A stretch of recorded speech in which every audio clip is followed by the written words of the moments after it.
Welcome, welcome, welcome. Hello, everybody. Welcome back to the Welcome Home podcast. How are y'all doing? You already know what it is. Feel free to drop that in the comments. On the current day that you're watching this, at the current time, drop how you're doing. But how are you doing? I'm doing great. Yeah. Yeah. You got some hair in your face, I see. Yeah. So this is a little unusual. This isn't the home that people are accustomed to. Yeah. Yeah, you want to give a little bit of insight to where we are and what we're doing and why we're here? For sure. For sure. So this is like us being in a answered prayer. Yeah. About a year ago, I had reached out to multiple like hotels, resorts, retreats, to see if they would want to like collab. So we get like a free stay in exchange for content, basically. Yeah. And none of them like reached back out to me. I guess it wasn't the time. It wasn't the time. So fast forward to a couple weeks ago, this place that we're currently staying at called the Retreat on the Hill reached out and they wanted to collab. Yeah. And so we're out here staying in exchange for content, and this is like such a dream for me Yeah. as a content creator. And I think it's even cooler that I get to like bring you along and we get to do this together at this specific time Yeah. where we're both content creators. Yeah. So Yeah, it's God crazy. is really good. You know, it's weird that you say that I'm a content creator because I still don't even feel like I am. I feel like I just post content, but I'm not a content creator. On top of the fact that I haven't like put together a concept in a while. I've just been posting singing videos, which is dope. But That's what the people want to see. yeah. But to your point, God is answering prayers. We are content creators. We've been invited to a place literally just to make content. And to be very honest, I don't want to take any type of credit because this is all my wife. My wife was the visionary in this.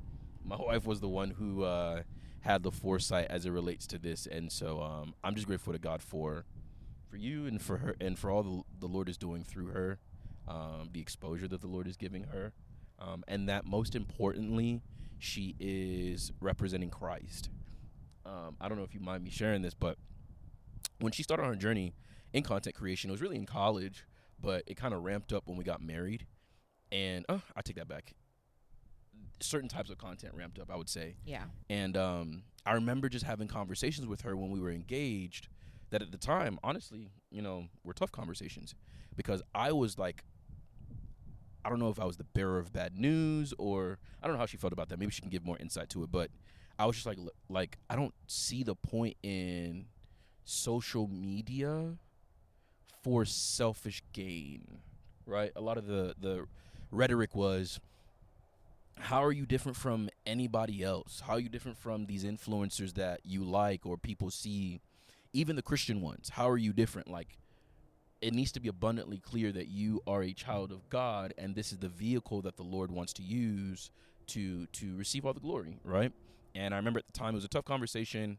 I think a lot of it was just due to the fact of how I conveyed it, but also just it being a little bit of a tough pill to swallow for her. Maybe you can correct me in that regard, but with time, there's been a lot of growth, and with time, I admire my wife and the content that she puts out.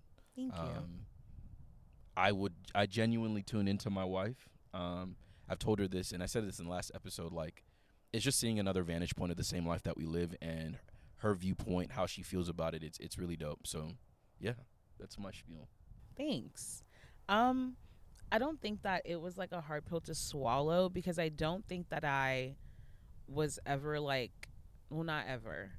Whenever I started taking social media seriously, I don't think that I was like a worldly content No, creator. no, by no means. By no If means. anything, I feel like my content was wholesome just because, I don't know, there was really nothing exciting. Like, I wasn't like clubbing with the friends. Yeah, like, yeah. I didn't, honestly, God covered me because Yeah. if I had started social media sooner, like while I was in college or at least my first year, I low-key think I would have blown up at this point. Yeah. But I also think that there would have been a paper trail of like who I was back then. And I'm so glad that there's really no paper trail. Like, there's some pictures here and there on Facebook, Yeah. but there really isn't like a paper trail to the extent of like where I was at in the world. So I'm so thankful. Yeah. But back to what you were saying, I don't think that it was like a hard pill to swallow. I think it was one, your delivery, but also two, like I was feeling like I was feeling like you had put me in a box where,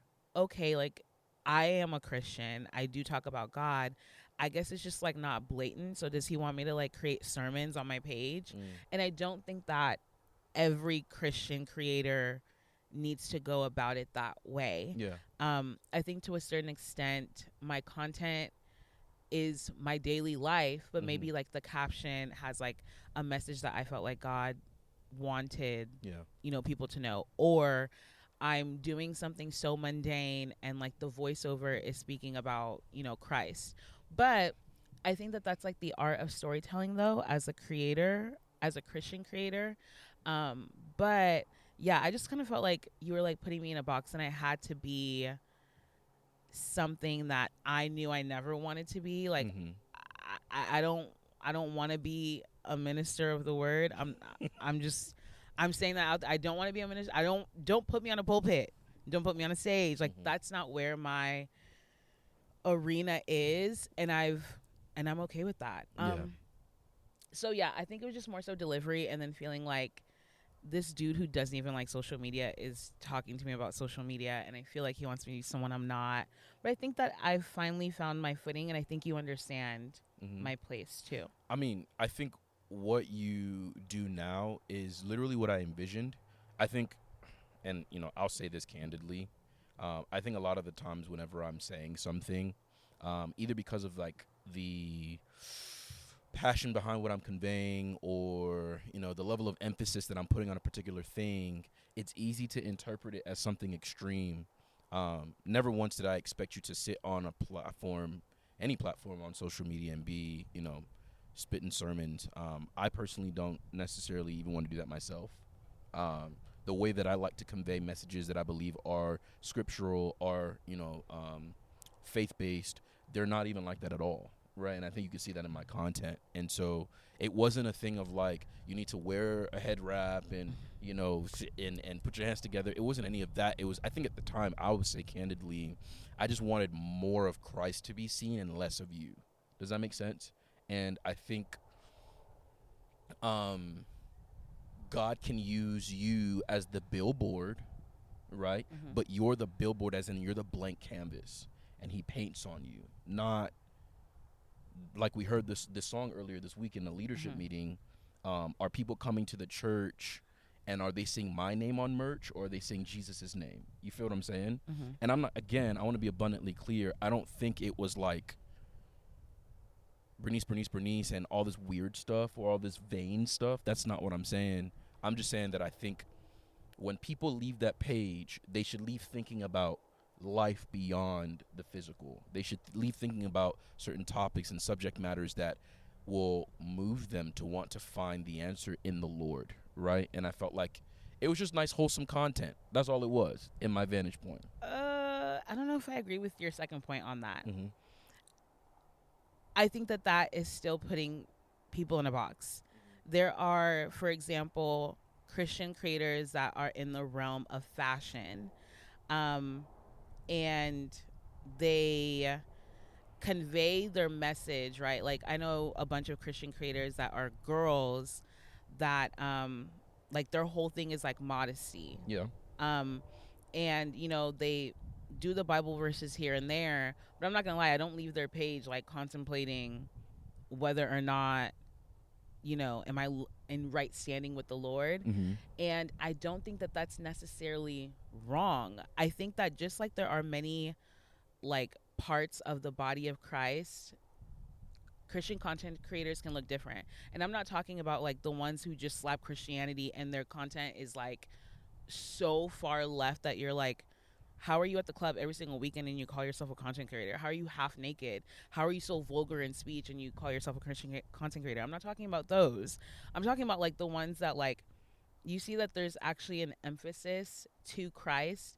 It just doesn't look like, oh my gosh, this is convicting me so much. It's almost like the conversation of like, there are certain churches that you go to that I call them like transitional churches. Like it's not a church that you like stay there forever, but it's a church where they give you God in like milk form, Yeah. not meat form, Yeah. but it's still crucial to your walk because it's something. Yeah. And then you go on to get more elsewhere maybe. Mm-hmm. And so I think that there are Christian content creators that are kind of like in that space Yeah. where they too, like, we can't expect a Christian content creator who's like maybe been in the faith for like 6 months to a year, Mm-hmm. right? Mm-hmm. To be spitting out things that like they don't have knowledge on. Yeah. But they still want to spread the gospel and spread the message of Jesus in their art form. Yeah. It just probably won't be like, oh my gosh, this is so mind blowing. Like, I didn't know this revelation of Christ in scriptures this way. Maybe it's not that. I don't know. I think what I'm saying, even now after these couple of years, it still might be misconstrued. Like, do the content, do the home decorating, do the hospitality, do the, I'm traveling somewhere, and do that, right? Like, that's not my problem, right? My thing is, there should not be an overwhelming amount of that in as opposed to like this points to Jesus. And I felt like at that time, if it's not, even if it's not like an overwhelming amount, it was like 50-50. And I would argue it should be more like majority Christ, and then you see him through the hospitality, you see him through the home decor, you see him through traveling places. I get what you're saying. I probably don't agree that it was like 50-50. No, I'm just saying, I just use that as like a loose figure. I'm saying even if it was. Yeah, I'm not saying for sure this is what it was, right? So the point of the matter is, I think there's been so much growth on her end, not only in just like representing Christ, but just her content, period, right? Like at a particular point in time, mainly because we were fresh into marriage, you weren't necessarily doing hospitality style content, home decor, because we didn't have a home at that time. Oh, I wasn't doing anything in the beginning of marriage. Yeah. I didn't want to. Oh, okay. Life was real. Yeah. There wasn't any content made in the beginning of marriage. But yeah, I think there's been so much growth. I think that there's been so much evolution, right? And I admire your type of content, quite frankly, because it's authentic. I think it's real life. It's Thank real God. life with Christ at the center.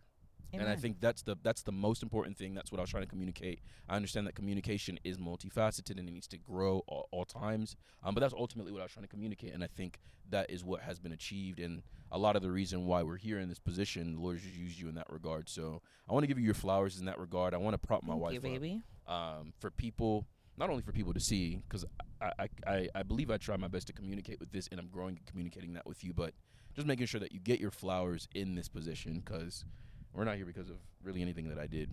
Well, Shay drove us here, and today I feel like you were very intentional in allowing me to prioritize shooting the content, like before the podcast, before anything else. I think you just like let me do my thing, and I'm really thankful. I'm really thankful. Thank you. But okay, cool. I mean, that kind of gives us a little bit of insight to like why we're here. I would go ahead and ask, like, how are you again, but where I want to pivot to is more so just around like the climate that we're in from a societal standpoint. So for those who will watch this or are watching this, we're actually recording this the day after, literally maybe 12 hours, 15 hours after the United States presidential election. So we had done an episode, I think it was episode 2, where we were talking about the election, and this was like 2 months ago. And so now the day has finally come where America has decided who the president is, and it is Donald Trump. I am going to go ahead and give the disclaimer once again, as I did before, that this is by no means a political podcast. We're not going to give our political affiliations. We're not going to give our opinions in the sense of, policies and who's the best candidate and all that. That we're going to leave aside. I think I just want to use that subject matter to talk about, the state of our country, our society, our communities, and, what you feel like is going on, because it's the most prevalent thing right now. So I'll throw it your way and see, what do you think? How do you feel about what's going on in society right now? Like I said the first time that we talked about this, both candidates were trash to me. Whether it be because of character or whether it be because of policy. I don't necessarily think that was like one better than the other, but ultimately, God is on His throne. Sorry, I just heard a No, I did too. okay. Ultimately, God is on the throne. He is King of Kings and Lord of Lords. So I'm just trusting in the Lord, and He knows Yeah. what happened. He knew who was going to be president, 2025. Mhm. So I'm trusting in Him. What about you? Um,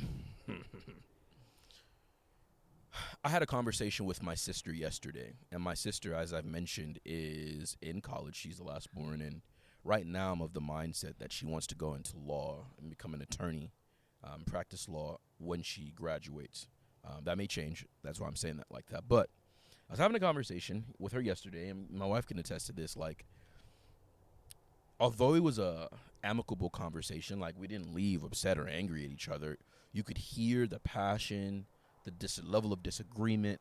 I would even go as far to say like certain frustrations that we had as it relates to certain viewpoints. My sister and I specifically don't see eye to eye on a lot of things as it relates to the various candidates and policies that were at the time at the table. I use that as a reference point to kind of uh, talk about society and how I feel like there is so much divide as it relates to politics today. There are some people that are like jumping for joy, and then there are other people that are like literally weeping. I saw a girl crying on TikTok today, feeling defeated as a black woman, as a woman and a woman of color, really, because Yep. she just felt like it's another situation where women of color are not heard, they're not really considered, this, that, and the third. And again, not getting into the politics of it all, I guess it's just disheartening the level of divide and dissension and division that there can be because of what this is. Now, granted, it makes sense, right? Because a lot of this, and who will run the country is predicated on how life, will be for us, right? Like, with one candidate, life will look a certain way. With another, it'll look a certain way. And so I can understand the deep-rooted level of involvement and investment that people have in whoever is running the country. But I guess one thing that has been floating around that, I will see most Christians post is, here I'll read the actual post so that I don't misquote it. But it says, elections will come and go. Don't let politics ruin your relationships. One of the truest signs of maturity is the ability to disagree with someone while still remaining respectful. And I think, again, with regards to conversation that I had with my sister and just discussions that I'm seeing on social media everywhere, that's the biggest thing that I would want to communicate. Amidst all of the division, opinion, and politics, like, the common baseline is that we're all people. We all want a peaceful country to live in. We want a country where we can grow in a positive way. And so for those who are listening, when you listen to this, wherever you are, remember that it is a fellow human being that is to your left or to your right, on your street, in your community. Despite them voting for a particular person or the other, understand that it is fellow human beings, right, that we are living life with and around. And I don't want to say I hate to be the guy that's on the fence and trying to be politically correct, but I genuinely mean it, right? Like, we can have our opinions about policies and politics, but at the end of the day, the president is the president, and now the conversation is about how does life progress from here. So yeah, that would be my 2 cents on that. That's good. Yeah. But okay. So with us being at this venue, at this location, I figured we kind of do a part 2 to some of the questions that we thought would be dope to ask each other to give more insight to who we are. So I had my wife kind of come up with some questions that we can ask each other, and so I'll throw it your way to get us started. Okay, I'm going to start off with a heavy hitter. What is your deepest regret, if you have any?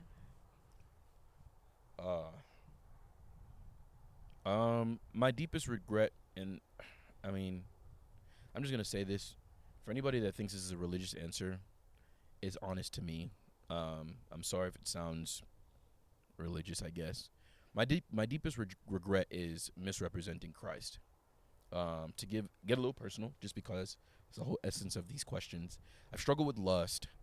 I had struggled with lust for like 15 years, right? Pornography, masturbation, things of that nature. And with that, I mistreated a lot of women. I can't say that I did anything, that crossed boundaries with women by the grace of God. But in terms of just like how I dealt with them emotionally, yet I'm still this Christian guy, this worship leader, whatever it may be, I think in hindsight, it's just like opposite directions. And a lot of the times I'll think about that internally by myself, and I'll cringe. I'll actually do more than cringe, to be honest, but I'm just really disappointed at how I represented Christ, because in a lot of these situations, it would be these people would meet me in a Christian setting, and what I'm doing is true, and then I'll get to know them or I'll interact with them, and I'm not maintaining that same stance behind closed doors.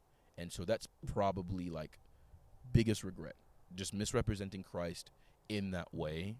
Some people would say, thank God for grace. I am grateful to God for grace and the ability to grow. But I would have preferred to just be a heathen through and through and then come to know the Lord than know the Lord in part or know the Lord in certain ways and misrepresent him in those ways. But again, I thank God for grace. His mercies are new every morning. And yeah. Well, you're not who you were. Yeah. And we thank God. Yeah. Is there a bug? I don't know if it's a bug or some type of leaf. It was definitely a bug. I just wanted to keep you calm. Oh, Shay. Anyways. Okay, let's continue. Where are the questions? I sent them to you on text. Okay. All right, let's see what is looking juicy over here. I was splinter on my finger and it hurts so bad. Yeah, we're gonna get that out later. I'm sorry, babe.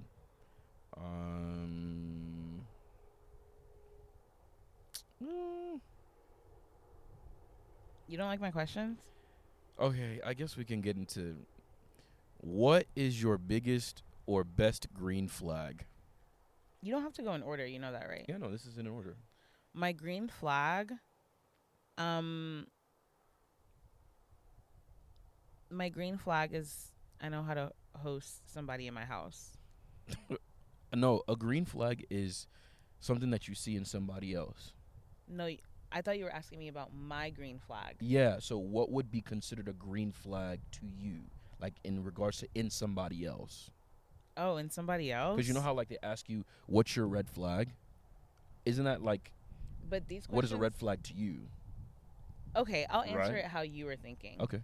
A green flag to some, like, that somebody else is, honest. Yeah. Like, just someone with integrity, someone who's like, yeah, honest. I really value integrity and honesty. So that's like the biggest green flag you can have in my book. What if the honesty hurts? It's still honest. Yeah. Okay. Like, I would rather take that than you smiling in my face. Okay. That's good to know. Yeah. Go ahead. What's your favorite thing about being a man? Is there? That actually might be interpreted wrong. Favorite thing about being a man. I don't want to be politically correct, but at the same time, I don't want to. Oh my gosh, everything is politically correct. No, because like if I now say something, it'll be turned as like, oh, he's misogynistic. Shay, just have the freedom. If the people want to interpret it wrong, they'll interpret it wrong. Okay. Your people will not, like your friends and the people that know you are not going to interpret it wrong. Okay. Favorite thing about being a man. That's such a specific question. I've never thought about that. I know a lot of things that I love about being a girl. Being a man. Being a man is hard. I can name a few things that I think that is a favorite of a man. I mean, like for example, men can go jogging or walking at night freely. Yeah, but that's not a favorite thing. But there's so many advantages to being a man. That's not it's a man's world, so you can't find one thing. I could get you 10. Yeah, but you know what's funny thing about what you're saying? Hmm. This is your vantage point of being a man. So you're asking a dude, like, what his favorite thing about being a dude, it's a whole different perspective. Now, I'm not saying that this is going to be the same thing across the board for every other guy that asks this, but as far as me, that isn't like a favorite thing because I can walk at night. Like, okay, like There's so many other things. Shay. most times, me personally, I'm not even trying to be out past a certain time anyway, so I don't know why I would be walking out. Anyways, everything about being a man, shoot, I'll just say like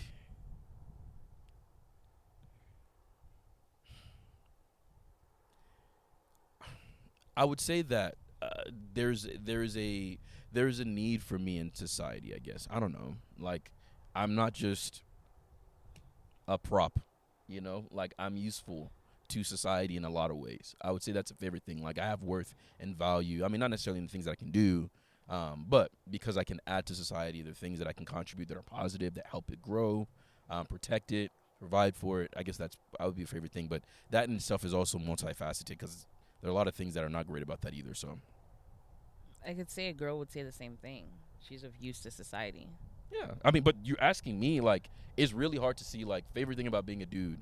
First off, I'm not saying this because I want to be a girl. Okay, then let me flip it because I feel like your answer was really vague. Okay. What is the hardest part about being a man? Okay, that's easy. Okay. Everything is on your shoulders. Everything is on your shoulders. Like all levels of like high priority responsibility. And I say this not because you guys don't have high levels of responsibility. Y'all bring forth life, right? I think that's if there's a top 5, that's like top 2, bringing forth life. But like everything that has to do with like providing, protecting, sustaining, obviously by the grace of God, like that is hard. Gotcha. That is hard. Being a man that is disciplined and patient enough to be emotionally aware and not be erratic, that is hard. That is a way better answer. I was like, that is very hard. I said, huh? I believe you are a mature man. I'm not saying that you're not a man because you're not able to do this, but you are a mature man if you are able to receive the emotions of others, be disciplined and patient enough to receive it, and also not respond in anything irrational.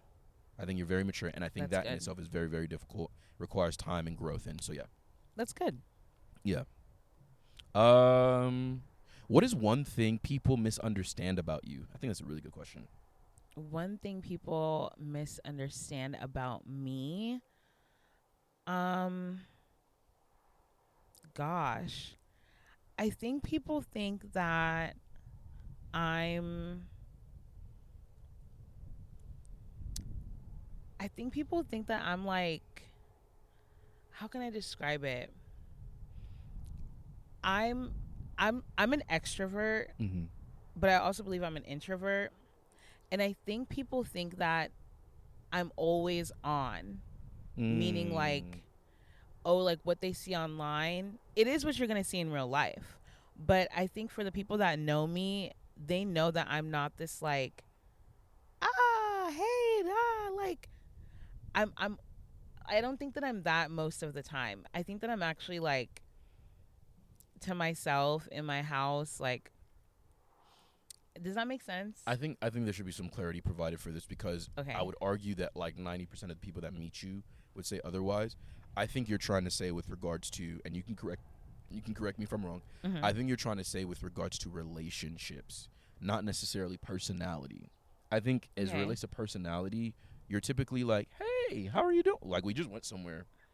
And most people would say that's how you were. Actually, people told me that's how you were, right? But I think you're not the type of person, and as much as many people would think that if you're like, hey, you have a whole bunch of friends.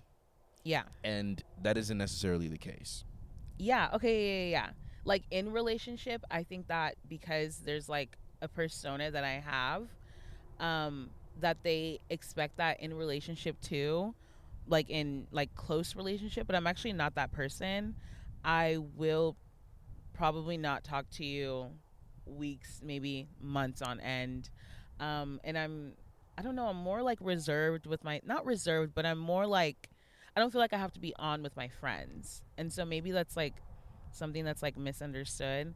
I do remember somebody telling me, oh, no, you know what? Scrap that. I just got something. Someone once told me, I think you're disingenuous because like they weren't like they basically thought that I was sarcastic when I was honestly just being myself. And I think that that happens a lot with me. Yeah. That people think that I'm disingenuous, maybe even fake because of like how bubbly I am in real life. And I genuinely think I really am bubbly in real life though. Yeah. But I think that people think that like it comes off as fake, or when I'm like around a lot of people, I'm like, hey, hi, nice to meet you. Like I treat everyone like I've known them forever, and I'm not shy either. And to some people that comes off as disingenuous when really like I think that that's like the God in me. Yeah. Yeah. So yeah. Okay. Would you say that that's like true? Yeah, I think the reason people could think that is just because how can someone be this bubbly like all the time from their vantage point, right? So I think it could come off that way. But I mean, I live with my wife every day. At every waking moment of the day. Bernice is actually like a nut job. A nut job is different than being bubbly, Shay. No. She's like like virtually all the time. There are very select times she is quiet, solemn to herself. That is not true. Okay. That is not true. Maybe I just feel like that internally. Maybe you're right. Like, but internally, I feel like I'm actually a really chill. I'm like a really chill chick. Okay. You know? Okay. I'm not gonna say nothing else. That's cool. If you could have every bad memory erased, would you? No. No. You want all your memories? I don't want rose-colored glasses. No. Oh, that's good. I don't think it's realistic. I don't think it's Inside Out, the movie that we watched, the second one, we saw the value in the negative experiences, and I could talk about this for a long time, but I'll just say like it's valuable, and relating to our conversation of like, is God truly good? God knows about the negative experiences and all the negative experiences that you will have as he sends you to earth, and he says go through it, and he permits it, and he allows it. So there's got to be some value to it. Some would even argue if you tilt your head, you'll see it as good that you go through negative things. So no, I wouldn't remove those things. I'm kind of 50-50 because a part of me thinks that like if you don't have any bad memories, there's this like naiveness or naivety. Yeah, naivety. Yeah, naivety that you have that allows you to be more free. Like, for example, if you have ever been in a relationship and you've gotten like cheated on, you're literally never the same person afterwards. However, if you had that memory erased, you could still be in the relationship and just be like, you can give your all freely because you've never gone through anything. So I'm kind of like, that would kind of slap. But then again, those bad memories only make you wiser and smarter. So, like, I don't know. I'm 50-50. I think, negative experiences allow for you to understand the true definition of, like, good. Like, this is if you're a Christian. Yes. But this is a Christian this is a Christian podcast. So that's what I'm talking. I'm talking to my believers and hopefully people who are transitioning, right, from being an unbeliever to being a believer. But like when you go through negative things, as opposed to like having the perspective that is, man, life sucks, it should teach you to have the perspective that God is good. That's good. Yeah. Some people will call us delusional, but I think that's the Holy Spirit. Okay.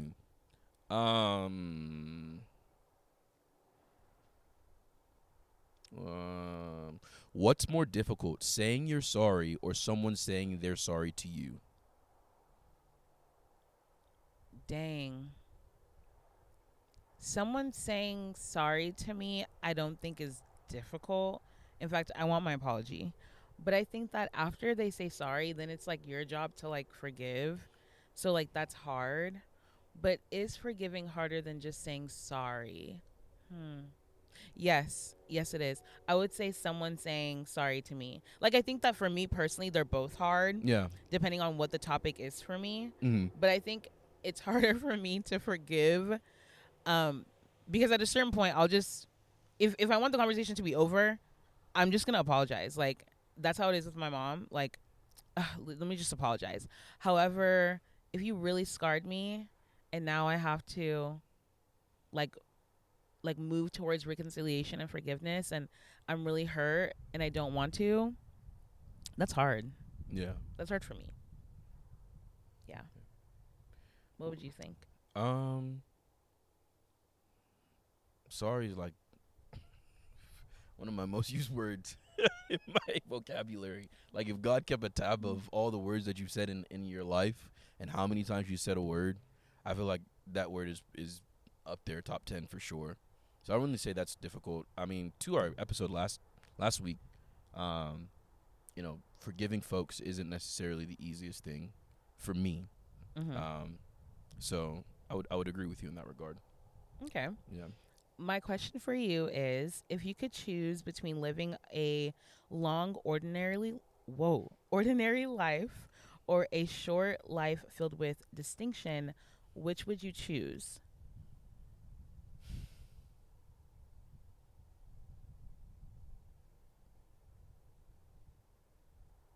I don't know. Really? I don't know. I would think that you would choose the latter, because you're like, I'm ready to go see Jesus. That's I don't want to literally go my see thought. Jesus. That's my thought process. Yeah, I do want to go to the Lord. Like, And for you those don't who care are when. for those who are watching and or listening, I'm not trying to live 80, 90, 100 years. I don't know what the heck is on this planet Earth that people want to be staying here that long. Bro, give me a good 60, 70, and I'm out of here, bro. Like, that might sound a little morbid, but there's nothing here for me, bro, besides, like, what God has called me to do. So, for Yeah. me, it's giving, like, I'm out of here. I'm out of here. I But feel like Jesus lived a short life with distinction. yes. He's 33. Yes. And see, that's the reason I would answer that as, like, if I had to. But I think the long, ordinary life, like, let me just stick. I would live the short life with distinction. I'm actually on the other end of the spectrum. I want to see my grandbabies. I want to see my great grandbabies, even, like, if God allowed me, like, I want to see it. I want to see, I have, like, a fascination with, like, elderly people and, like, the wisdom that they possess. So I want I want to be that old lady. Like, I want to be able to be like, oh, in my day we had TikTok. And they're like, what is a TikTok? You know what I mean? Yeah. I want to be able to, like, see what the girls are wearing when I'm 80. And there's just something about living an ordinary life that there's, like, beauty in the ordinary. Yeah. And like, I don't need a life that's, like, flashy, glitz and glam. Like, genuinely, I don't. Some would say, Bernice, you're speaking out of privilege. Like, I've lived a really good life. My parents have provided us a really good life. But I like ordinary. I like ordinary. So I would do long and like mundane. I think ordinary is relative. Yeah? Yeah, I think ordinary is relative because some people would say ordinary is living in a 2-bedroom house, 1 story, with 5 children, and that is very ordinary. Right? And then others would say ordinary is living in a 5-bedroom house with 2 kids, 2-story house. But if you're in a house, you're living an ordinary life. Again, I still think that it's relative. Like, I think it's so. I don't think ordinary is, like, we know what's not ordinary. Not ordinary is Kim Kardashian's life. Okay. That is not ordinary. Okay. However, like, if you're not millionaire, billionaire, celebrity status, I would even go as far as to say, like, if you're not a politician, you live an ordinary life. Okay. So yeah. All right. Well, we're running out on time here, so I'll probably say we'll ask 2 more questions and then get out of here. Okay. I don't know if I want to ask any of the questions on here. The ones that I've asked, I feel like, are the best ones. No, I think these questions are good. Okay, let's do this. What did you want to be when you grew up? Like, when you were younger, what did you want to be? When I was younger, I wanted to be a fashion designer. Really? I don't think you knew that. Yeah. I'm learning this for the first time. Yeah, when I was a little kid, I wanted to be a fashion designer. I was like, I want to design clothes. I want to go to school for fashion. Is it because of Cheetah Girls? No, no, but I did. Oh, I know why. I Why? love Raven Simone. Exactly. I loved Exactly. Raven Simone. I See, love now that That's a makes Raven. sense. Yes. Oh That my gosh. makes I was sense. literally like, why is this? But If this was a test, I would have gotten that answer right you because would of my have. deduction. You would have. I loved Raven Simone. Like I wanted to be. No, I'm sorry. I loved Raven Baxter. I wanted to be Raven Baxter. She is real life Raven. I really think I am real life Raven Baxter. Mm. Like my life is just as weird as her life was on the show. But anyways, growing up, like elementary, middle school, I would even go as far as to say like high school. Like I wanted to go to the fashion school. Okay. Okay. Okay. What did you want to be? Why? Tell them. I actually want them to know. Actually want them to know. This will actually tell you what his political. No, they won't. They actually won't give you insight to anything at all. I wanted to be a police officer. Like the earliest memory I had of wanting to do anything in life was being a police officer. But you know what's crazy? I think I had the heart for justice back then. I was Yeah. like 4, and the only reason I didn't do it is because my mom said, "God forbid," and she said, "Try again." And so, And your wife also said, "God forbid, try again." if I really wanted to, I would go and be a police officer. Say, maybe married to somebody else. I'm only getting married once. I've only been married once. Yeah, you wouldn't be a police officer in this marriage. Okay. But there's so many other things that like I would be on board with. Oh. You also couldn't be in the military. Military. So what if we get drafted in the next 4 years? We have to go. We're going to Angola. Neat. I would never be able to come back to America It's because okay. I would go to jail. It's okay. No, You would be totally fine in Angola. it's not about being fine in Angola. Do I want to live in Angola? Is the thing. You do. That all the land you're talking about, we got it there. Neat. I don't want it to be brown whenever I fly. You I don't want it to be brown when I fly in. It won't. Angola's not like that. We're not Nigeria. Okay, I think that's a good place to wrap it up here. We appreciate you guys tuning in for our Nomad episode, I guess. Watching this special edition. I would also go ahead and say that this is our 1,000 subscriber special edition episode.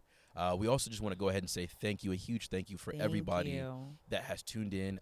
I've been fighting to get a certain number of subscribers all year on my personal YouTube, and in 2 months, the Lord has accelerated this channel. This is not my personal YouTube. This is our YouTube platform, and the Lord has accelerated, and it's just more confirmation that the Lord is on it. Everybody that's commented, that's agreed with us, disagreed with us, we're grateful that you even counted us worthy to give us a few seconds of your time to engage in our content.